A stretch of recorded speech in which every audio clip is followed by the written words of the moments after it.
I don't understand. You look like a woman.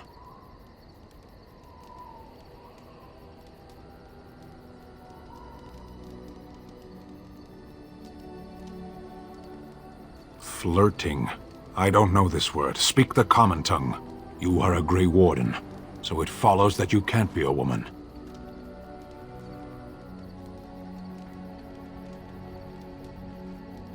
Women are priests, artisans, shopkeepers, or farmers. They don't fight.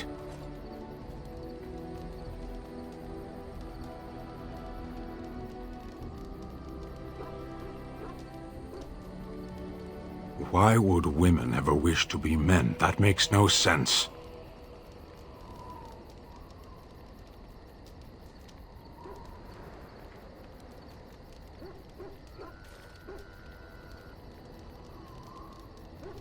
Do they also wish to live on the moon? That's as attainable.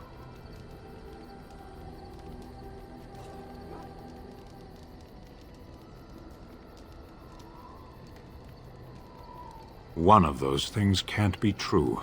A person is born, Qunari or human or elven or dwarf. He doesn't choose that.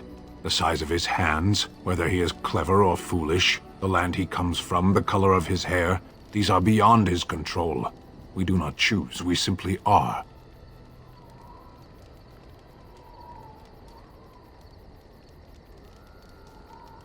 Can they?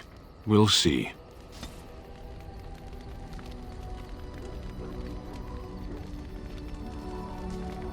Yes.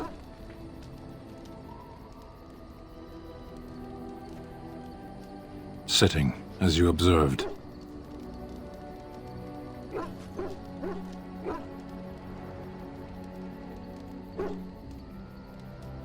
It's what you asked.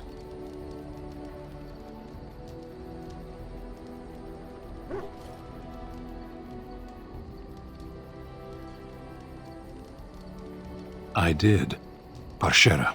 Was there anything else? I am hardly surprised.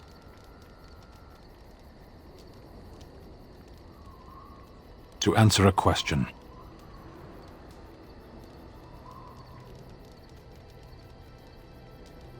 The Arishok asked what is the Blight. By his curiosity, I am now here.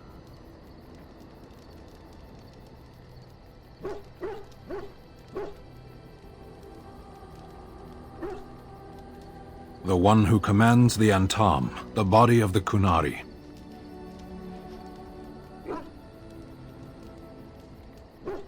Qunari have no kings. Little patience for endless questions.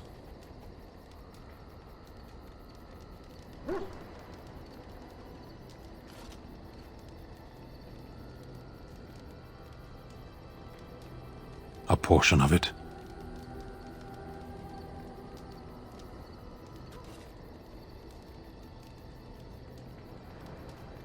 Why do you?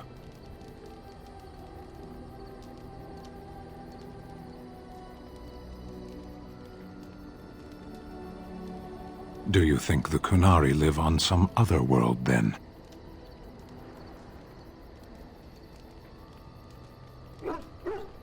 A portion of it?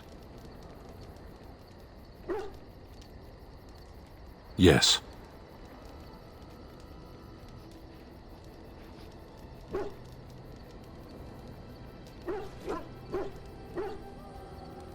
I cannot go home.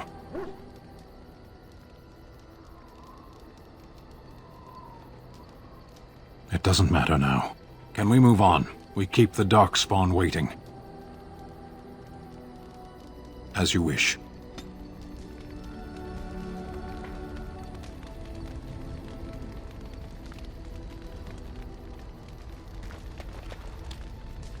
What do you need? Ask away.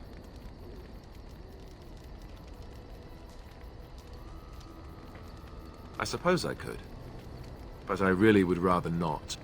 When the Grand Cleric let Duncan recruit me, she made me swear never to reveal Templar secrets outside of the Chantry.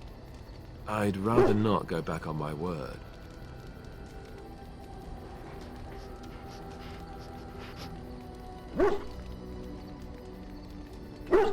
Of course I do. It's just... I don't think you necessarily need Templar secrets to defeat the Darkspawn. Ask me later, perhaps. Maybe I'll change my mind. This is not something small you're asking, after all.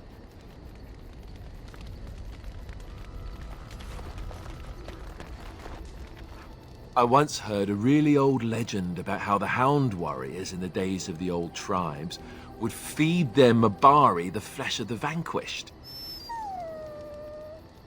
Well, that's what I heard anyway. It would sometimes be human flesh.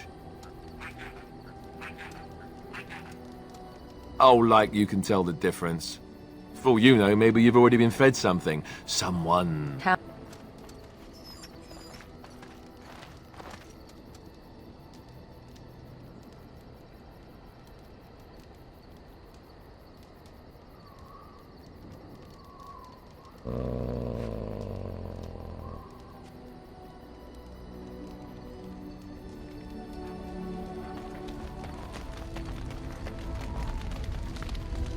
Yes? Well, here I am.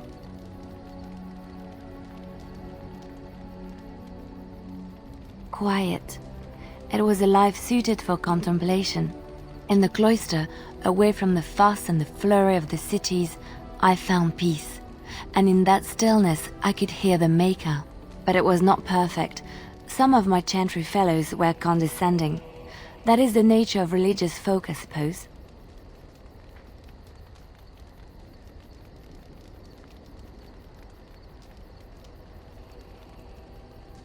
When I talked about my beliefs, that the Maker reveals himself in the beauty of his world, they treated me with disdain.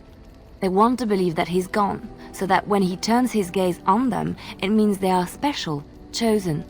He cannot possibly have love for all, the sick and the weary, the beggars and the fools.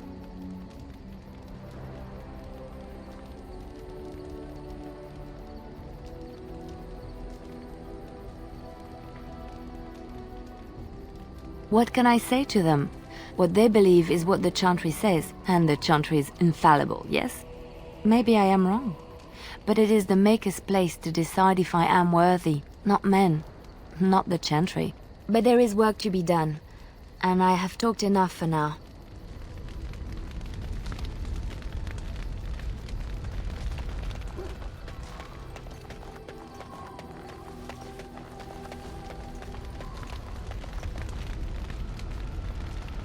What do you wish of me?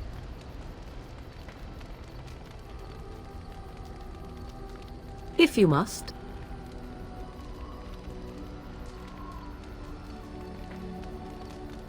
I cannot teach you, no, but any other mages that cared to learn, yes, I could do that. Send whoever you wish my way, and I shall teach them what I can in the camp, provided they possess the will to even make the attempt. What do you wish of me? If you must. Why do you ask me such questions? I do not probe you for pointless information, do I?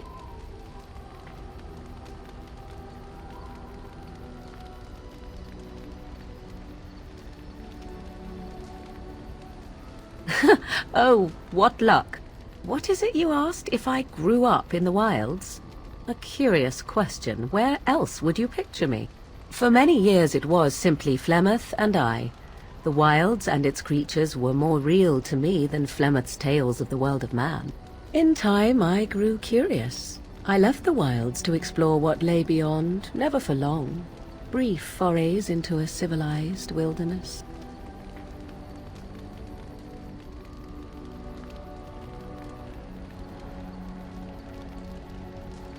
For the most part, Flemeth taught me well. For all that I had been taught, however, the truth of the civilized lands proved to be overwhelming. I was unfamiliar with so much. So confident and bold was I, yet there was much that Flemeth could never have prepared me for.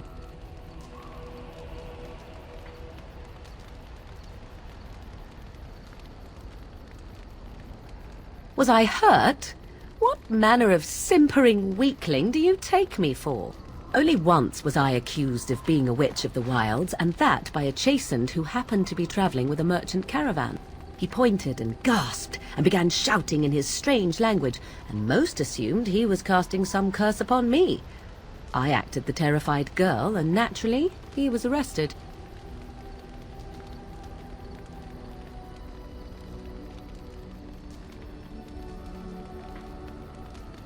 Men are always willing to believe two things about a woman. One, that she is weak, and two, that she finds him attractive. I played the weakling and battered my eyelashes at the captain of the guard. Child's play. The point being that I was able to move through human lands fairly easily. Whatever humans think a witch of the wild looks like, 'tis not I. Not that I did not have trouble. There are things about human society which have always puzzled me, such as the touching. Why all the touching for a simple greeting?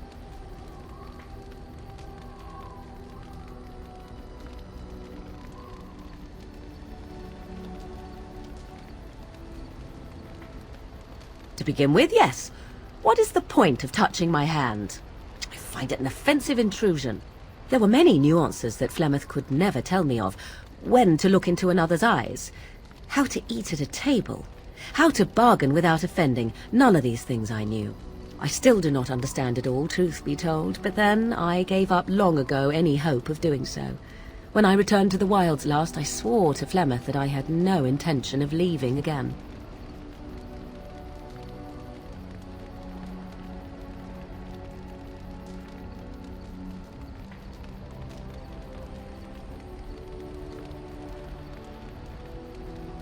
Yes, here I am. Well, let's get on with it before the ground opens up and swallows us, yes?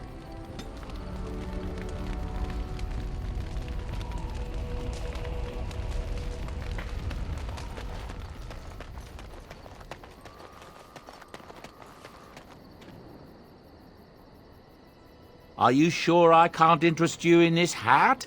A pair of earrings, perhaps? A cheese knife? There's not just darkspawn in the hordes, you know that? There are people with them. Folks who are sick with the blight, and their minds are all twisted and mad. I heard tell of a man meeting his own brother on the field, yet when he called out to him, his brother didn't even recognize him and just attacked. That's what I've heard on the road, anyhow. Take it for what it is. I'm sure you'll be pleased with the goods my boy and I have collected, and with your discount.